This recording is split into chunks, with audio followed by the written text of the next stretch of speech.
Halo Cinegrip, balik lagi sama gue Rashid Hari. Dan kali ini gue mau nge-review sebuah film yang sangat gue rekomendasiin banget. Gue sangat merekomendasiin ini buat kalian tonton dan udah tayang ya. Udah tayang di bioskop sejak hari Rabu kemarin. Walaupun karena ini film Korea, jadi cuman tayangnya di CGV sama Cinepolis. Yaitu yang judulnya adalah Love Reset, atau kalau di Korea ini pakai judulnya 30 Days ya. Buat gue ini adalah romcom terbaik tahun ini. Ya kejar-kejaran lah sama Oh My Girl yang dari Thailand itu. Tapi seperti biasa gue mau menyapa dulu teman-teman membership. Ini BTW udah masuk bulan kedua ya Cinegrip ngebuka membership, dan gue lihat kebanyakan dari kalian masih tetap setia bergabung. Bahkan ada yang naik tier tuh, dari sobat ke bestie sampai extend membership juga. So gue berterima kasih yang sebesar-besarnya. Semoga tidak ada yang kecewa ya. Well, Love Reset ini kalau dilihat sekilas nih, dilihat dari permukaan, dari premisnya emang kelihatan klise sih. Ya ceritanya kan ngomongin, atau lebih tepatnya mempertanyakan soal cinta, khususnya di saat cinta itu meninggalkan luka. Asik. Memang gitu.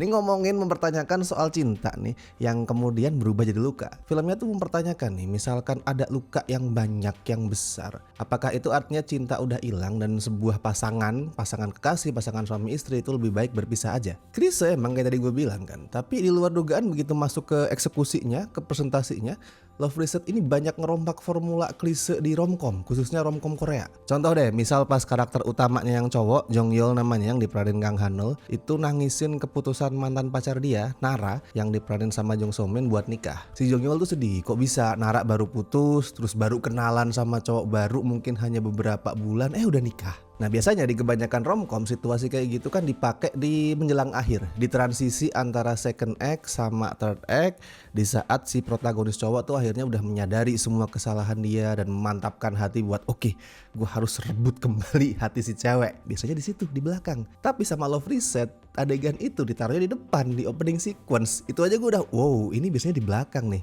Unexpected. Singkat cerita, si Nara akhirnya tuh batal nikah dan balikan sama Jong Yeol. Mereka nikah secara dramatis, secara sangat romantis, sampai orang-orang sekitarnya tuh bilang, wah ini udah kayak di film-film nih. Tapi setelah beberapa tahun, hubungan yang kayak surga tadi berubah menjadi neraka. Tiap hari tuh mereka berantem gede, sampai lempar-lemparan barang lah, ejek-ejekan dan segala macam, dan akhirnya mutusin buat cerai. Tapi 30 hari sebelum resmi bercerai, mereka kecelakaan dan sama-sama hilang ingatan. Nah itu lagi formula romcom yang coba dirombak sama filmnya tuh. Biasanya kan kalau di film romantis itu ada amnesia itu udah sering banget, udah sangat klise banget. Mau itu amnesia karena kecelakaan, amnesia karena Alzheimer dan lain-lain tuh udah sering banget. Tapi biasanya kan yang amnesia satu orang. Nah di sini yang amnesia 2 orang, pasangan suami istri itu sama-sama amnesia dan barengan pula. Itu unik karena Love Reset tuh emang apa ya, kayak ngajak penontonnya itu buat ngetawain hal-hal klise di romcom. Ya akhirnya jadi kayak parodi buat romcom Korea sih gue ngeliat Love Reset ini.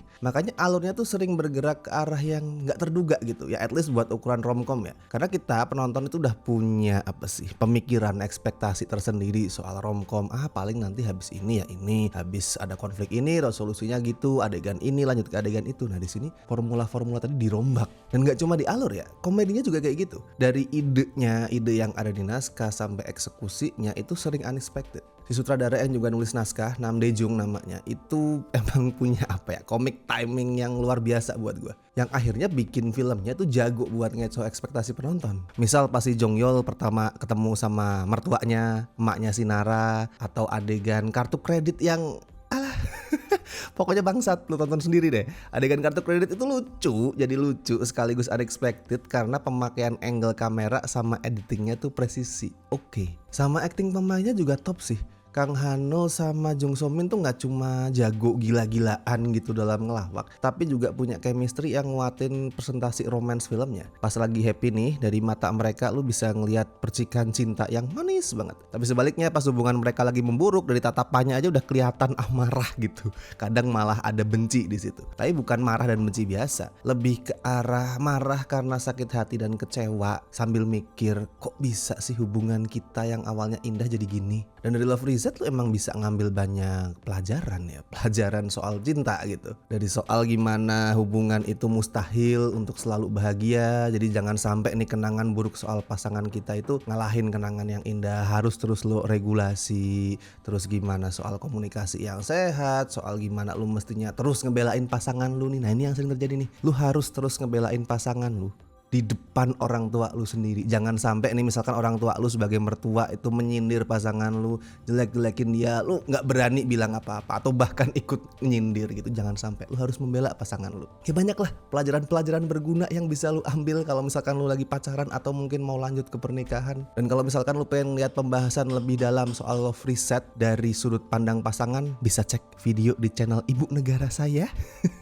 Di situ kami bakal ngebahas tentang film ini dari sudut pandang pasangan dan juga obrolan-obrolan lain lah, bisa lu cek sendiri. Anjir malah promosi gue. Tapi gak apa. Well, kalau skor buat Love Reset berani gue kasih 8 dari 10. Bagus ini pokoknya, lu tonton. Intinya sih film ini tentang proses lah, proses memberi waktu buat cinta. Makanya di film ini kan kita juga ngeliat ya gimana pengadilan tuh ngasih 30 hari ke pasangan yang mau cerai buat memikirkan ulang keputusan mereka. Siapa tahu nanti menyesal, siapa tahu nanti berubah pikiran, jadinya dikasih 30 hari. Bahkan habis itu pada saat pengadilan udah mengesahkan oke, mereka cerai, tinggal nyetor berkas. Kalau misalkan si berkas ini nggak disetor sesuai tenggat waktu, telat selama lebih dari 3 bulan, perceraian tadi resmi batal. Jadi kayak selalu ada kesempatan gitu, selalu ada waktu tambahan injury time yang dikasih buat cinta lu. Ya lu harus selalu ngasih waktu buat cinta lu. Take some time lah, jangan buru-buru buat mengakhiri sebuah hubungan, mengakhiri sebuah perasaan.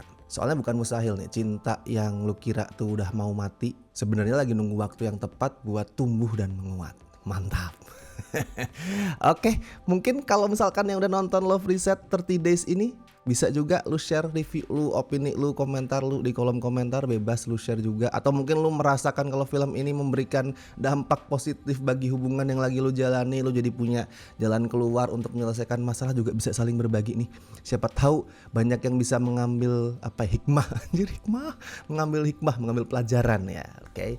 Dan seperti biasa gue ingetin, jangan lupa like video ini, subscribe Cinecrip, dan misal pengen membantu kami dengan kasih donasi seikhlasnya, bisa lewat berbagai cara dari Super Thanks, Saweria, dan juga join membership. Oke, so gue Rashid Hari, sampai ketemu di review berikutnya.